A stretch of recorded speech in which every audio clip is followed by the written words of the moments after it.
Assalamualaikum warahmatullahi wabarakatuh.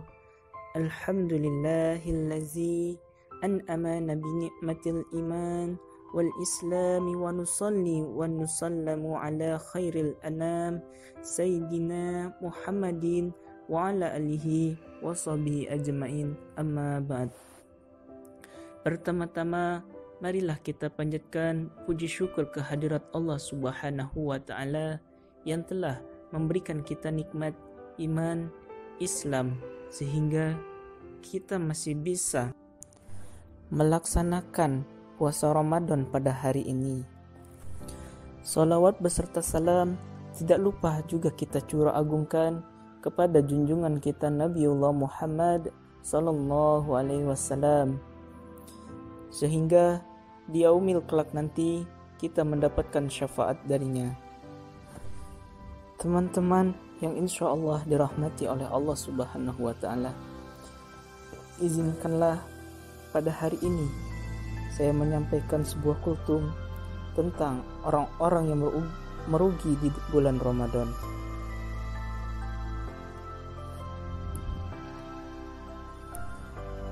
Orang-orang yang merugi di bulan Ramadan, hal ini bisa disebabkan karena tidak melaksanakan amal-amal yang baik pada bulan Ramadan.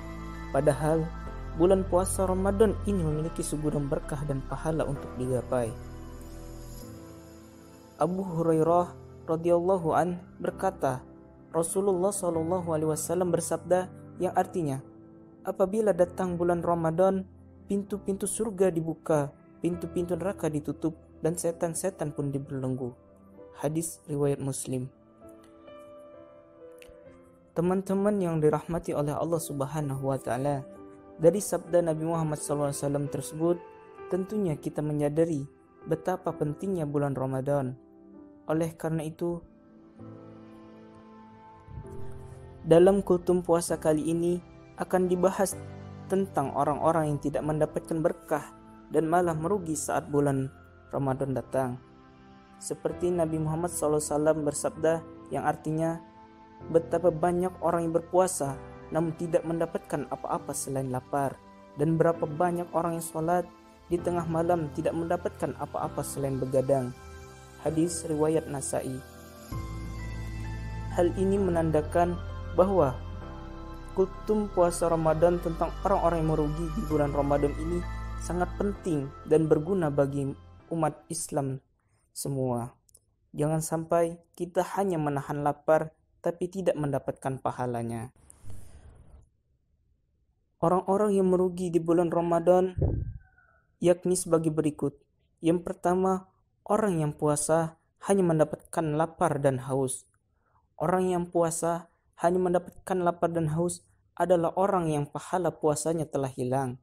Hal ini karena mereka melakukan hal-hal seperti berdusta, bergunjing, serta melihat aurat lawan jenis dengan hawa nafsu, di mana hal-hal tersebut adalah beberapa contoh perbuatan yang menghilangkan pahala puasa.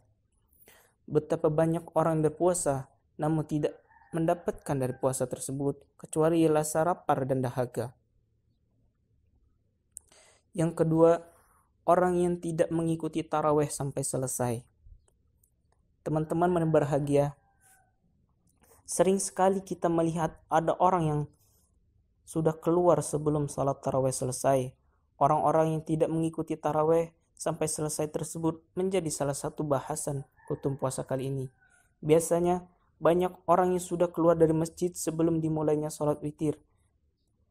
Nabi Muhammad SAW bersabda, orang yang salat tarawih mengikuti imam sampai selesai ditulis baginya pahala salat semalam suntuk. Hadis riwayat Tirmizi, Ibnu Majah, dan Ahmad. Dengan sabda Rasulullah SAW tersebut, tentunya akan sangat merugi bagi siapa saja yang meninggalkan salat tarawih sebelum selesai. Yang ketiga, yaitu orang yang jarang membaca Al-Quran di bulan Ramadan. Teman-teman yang insya Allah dirahmati oleh Allah sekalian, pada bulan Ramadan ini kita selakunya umat muslim harus memperbanyak ibadah kepada Allah. Contohnya dengan memperbanyak tadarus Al-Quran, sehingga kita mendapatkan pahala dari Allah Subhanahu wa Ta'ala. Nah, bagi orang yang jarang membaca Al-Quran di bulan Ramadan, maka dia akan sangat merugi karena akan merasa sia-sia saja puasa dia pada bulan Ramadan. Membaca Al-Quran sebagai kitab umat Islam merupakan amalan yang menjanjikan banyak pahala. Apabila bisa dilakukan di bulan Ramadan,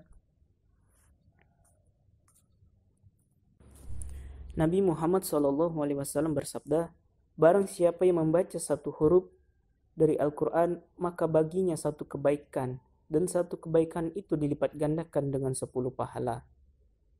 Aku tidak mengatakan alif, lam, mim adalah satu huruf, akan tetapi alif satu huruf, lam satu huruf, dan mim satu huruf. Hadis riwayat Tirmizi. Dari sabda Rasulullah SAW tersebut, kita bisa melihat betapa besarnya pahala yang kita dapatkan bila membaca Al-Quran saat bulan Ramadan. Jadi, di kutum puasa kali ini, membaca Al-Quran sudah seharusnya menjadi salah satu hal yang rutin kita kerjakan di bulan Ramadan. Oleh karena itu, setidaknya kita bisa mengamalkan baca Al-Quran serutin mungkin. Banyak juga orang yang membuat target menghatamkan Al-Quran di bulan Ramadan ini. Kamu bisa membaca Al-Quran setelah selesai berbuka puasa, sholat taraweh, serta menjelang imsak. Dan yang terakhir, orang yang tidak menjaga sholatnya. Teman-teman yang insya Allah dirahmati oleh Allah Subhanahu wa Ta'ala, sholat adalah tiang agama. Jadi sholat adalah amalan terpenting bagi seorang umat Muslim.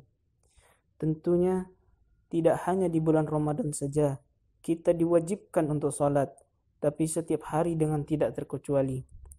Sesungguhnya, pertama kali yang dihisap dari segenap amalan seseorang hamba di hari kiamat kelak adalah sholatnya. Bila sholatnya baik, maka beruntunglah ia. Dan bila mana sholatnya rusak, sungguh kerugian menimpanya. Hadis riwayat Tirmizi. Meninggalkan sholat wajib sama saja dengan puasa, atau menahan haus dan lapar yang kita kerjakan menjadi sia-sia. Maka dari itu, sholat adalah amalan yang terpenting yang harus kamu laksanakan setiap harinya.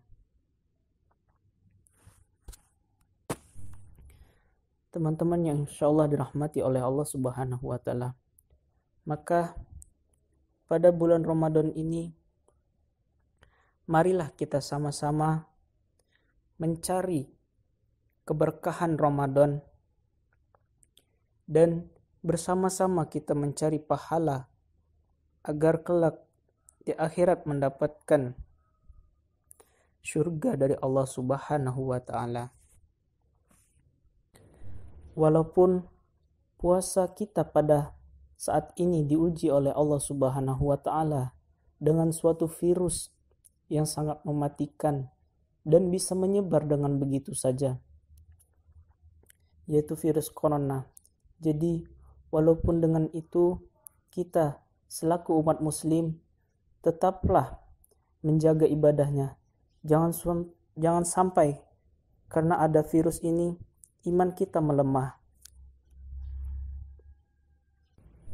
sehingga kita luput untuk melaksanakan ibadah kepada Allah Subhanahu wa Ta'ala, sehingga kita menjadi manusia yang merugi. Mungkin hanya sekianlah kultum singkat yang dapat saya sampaikan. Kurang lebihnya saya mohon maaf. Kepada Allah saya mohon ampun. Wabillahi taufiq wal hidayah. Wassalamualaikum warahmatullahi wabarakatuh.